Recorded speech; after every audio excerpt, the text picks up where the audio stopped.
driven by technology.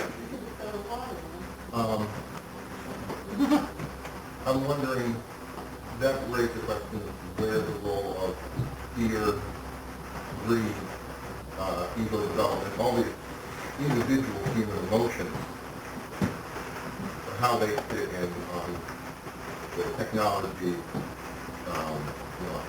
history moving like this and sort of moving independent of any individual. And yet I think what kings are individuals, and what they do and how they impact things and how the government suppresses is based on individual fear. I don't know, maybe we can touch on that. Well, the key word in what you said, as I heard it, was ego and fear. The ultimate boundary dissolution is the dissolution of ego. I mean, we straight people hope that they never meet it except at death. Of course, they don't realize going to sleep at night is a kind of ego dissolution. But the government is expressive of this dominator culture that we're living in. The ego is a very recent invention, and its hold on reality is very tender, and consequently it walks around imbued with fear. I mean, it feels itself to be a mouse in the world of dinosaurs. That's because it's a very recent development. I guess I have to go back to this scenario of human development and say, just very briefly, here's how I think this works. I'm not going to run through the whole evolutionary scenario, but this thing about ego. All primates have what are called dominant hierarchies. That simply means that the hard-bodied, long-fanged young males kick everybody else around. They control the female, the children, homosexuals, the elderly, everybody is taking orders from this dominant hierarchy. And this is true clear back into squirrel monkeys. It's a generalized feature of primate behavior. And it's an aspect of our behavior. As we sit here, women, the feminine is not honored, the elderly are marginalized, homosexuals, that whole issue. Many of our social and political ills stem from this attitude. Well, but you see, I believe that when we let the trees and admitted psilocybin into our diet, that it has the effect of dissolving boundaries and making this maintenance of a dominant hierarchy very, very difficult. First of all, the key on one level to maintaining the dominant hierarchy is monogamous pair bonding. That's where it begins.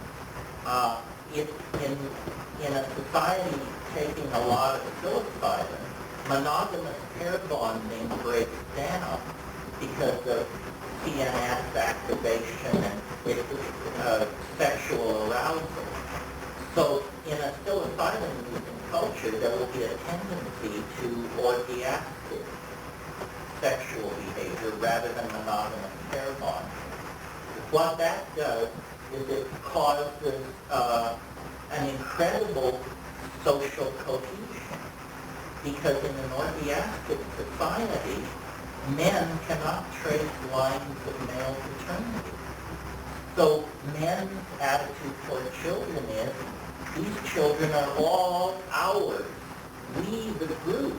It's a glue that we, in our paranoid social style, with everybody having the deed to their property and their 11 times to 5 cents, can hardly imagine. But psilocybin was artificially suppressing this dominator behavior style in the primate, the evolving proto-hominid, now hominid, now human being. When psilocybin was taken out of the diet, the old primate program was still there. It had not been bred out. The genes were always there. It's just that for 50,000 or 100,000 years we medicated ourselves, literally religiously. We religiously medicated ourselves every noon and full moon, perhaps oftener. These orgies were happening, creating social cohesion, propagating everybody forward. The problem was, when the psilocybin was taken away, we had been under its influence for perhaps 500,000 years. We had evolved language, rudimentary abstract philosophy, a sense of religion. We had invented technology in the form of using fire and chipping flint and all that. The psilocybin goes away, and suddenly these skills, these tools, these technologies are in the hands of marauding apes, not anymore cohesive, caring human social groups, but marauding territorial apes, driven by the desire to control all weaker members of the social group. And that's our circumstance. We have, the tools that would allow us to sculpt paradise, but we have the reflexes and value systems of anthropoid apes of some sort. So the split between our conscious pulse, our best foot, and the bottom of the human scale is appalling. I mean, look at the spread. It's the spread from from Mother Teresa to serial killers. I mean, you don't get serial killers in the chipmunk population or the grasshopper population. And these animals are not so set at variance with their basic nature that these kinds of pathologies can erupt. We, on the other hand, are essential pack hunting killer apes. And it doesn't depend on which side of the bed you get up on, or whether you get. Regarding the technological experiment, and along these lines, I wonder if it's not a dual thing where technology gives us an indication of what is possible, and psychedelics expand that so that we can actually get to where we're supposed to be. Technology could, well, let's put it this way, you cannot imagine something that you have no experience whatsoever with, as a general rule. Therefore, if you have masses of people and not enough psilocybin to go around, or other hallucinogenics, you have to give them some basis on which to have a vision, or whatever. Television, automobiles, and airplanes do supply at least the idea that these things are possible without the technology when you get to the psilocybin or to the hallucinogenic. Yeah, I mean, we're an object fetish society. I mean, our entire psychology is characterized by a profound discontent.